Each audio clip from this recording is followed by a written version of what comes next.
particular moment, I'd only known that one of my officers were injured when there was actually two that were injured. They were received cuts from the glass when she wouldn't exit the vehicle, and they had to bust the window to get the door unlocked to get her to exit the vehicle.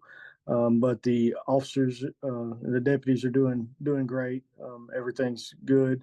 Uh, and she was transported to the hospital there in Tyler also, and now she is here in Henderson County Jail for unauthorized use of a motor vehicle, the parole violation warrant, and also evading in a motor vehicle.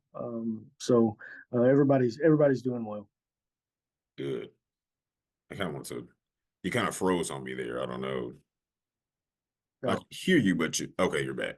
okay. um, and the woman, was she up under any kind of influence or anything when this happened? If you guys know.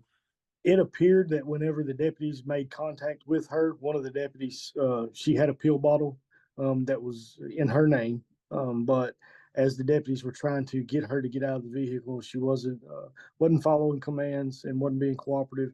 One of the deputies saw her um, take some pills inside the bottle, and so we believed them to be the prescription, but we wasn't for sure, and that's one of the reasons she was transported directly over to by EMS over to the hospital to get her checked out, and everything checked out fine. Yeah, and she had already had a warrant out. She had a parole violation warrant out. Yes, sir. Gotcha. Okay. Is there anything else you can say on that you can share with us? Anything at all?